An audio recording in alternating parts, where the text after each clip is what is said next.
Oh man, them feels, man, them feels.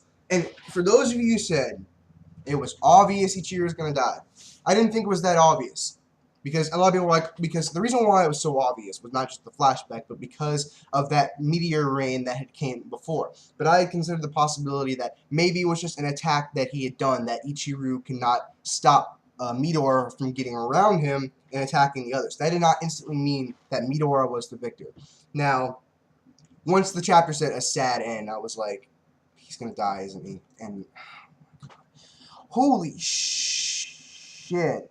I'm sorry, dude. There are very few characters in anime who take this kind of damage. This is like Whitebeard level fucking damage. I'm sorry. This is just, it's fucking crazy.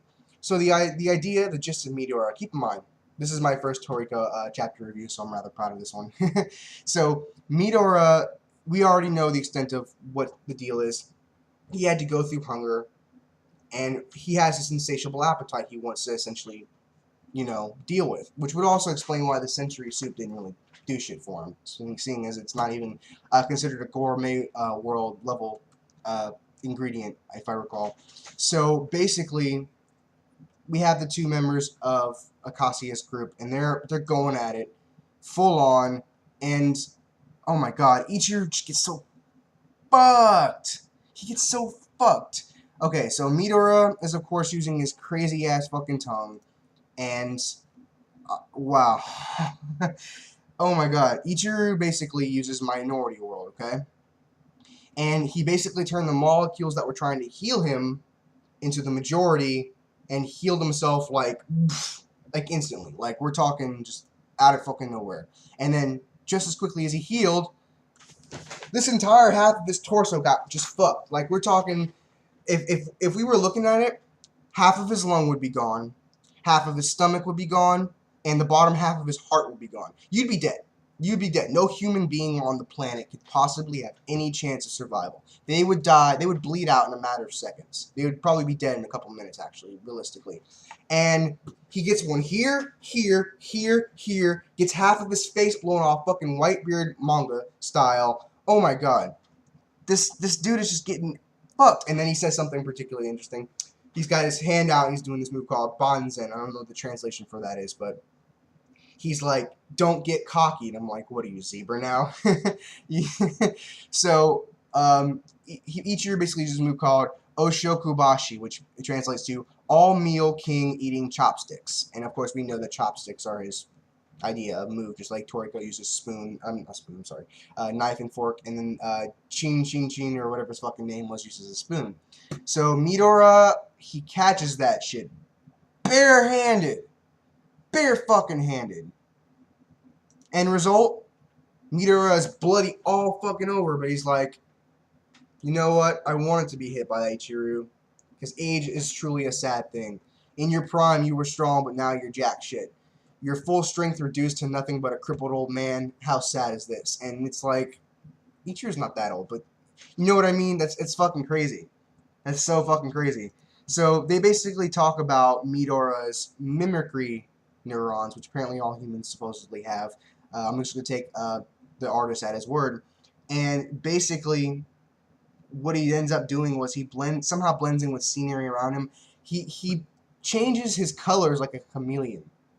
Basically, these neurons allow you to imitate people. It's the function in your brain, in all animals' brains, that allows you to witness something and then mimic it. Even if you're batshit failing at it, it allows you to at least attempt mimicry. So he uses this to mimic the color of the atmosphere and becomes invisible. How fucking OP is that? How fucking overpowered is that shit? Another way, the Mutsubokuro, whatever his name is, yeah, whatever. Another way he uses something humans really have, amplifies it to this fucking unimaginable way, and just makes it so fucking overpowered. And Ichiro gets this giant ass fucking hole in his chest. I swear, Ichigo before he went Hollow 2 form would just be fucking like, oh my god, you got fucked. Wow, you got fucked. That's what Ichigo would be saying. And this is a guy who got fucking by Ukiura. He would be saying, ooh, Ichiro, things aren't looking good for you, man.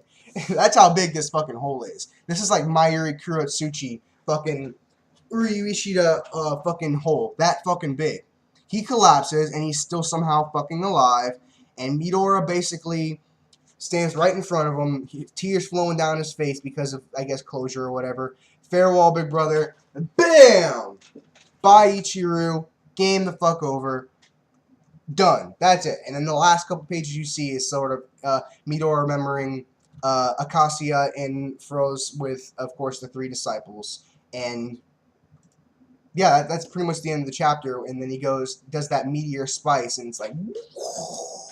Or no, if I'm looking at the panel, it's the creature behind him that's doing the meteor spice. My apologies. The first time I read the chapter, it just looked like he was going like this. But, dude, that's fucking crazy. Think about it. Think about it this way. Before we started this flashback, and then the flashback within a flashbackception, if you will, we already saw the meteor spice.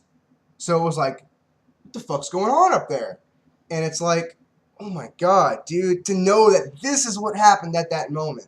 That these characters have no idea that their father of sorts is now gone. Next chapter, we're hopefully going to get back to our main thing. Because I want to see Toriko... no, more importantly, I want to see Zebra fight somebody and see his abilities. Because Toriko hacks his shit. Sunny hacks his shit. We still haven't seen Coco and Grimpatch. We still haven't seen Zebra and whoever he's going to fight. I want to see those 2 matches. I want to see them get fucking crazy. I want to see that shit. That's my review. This chapter, out of a scale from 1 to 5, is going to get a grand 4.5. Almost perfect chapter. Fantastic. Fantastic. That's all for my review. Toriko, an amazing series. I will definitely be reviewing it as long as I can. And I hope you guys enjoyed. Itadakimasu.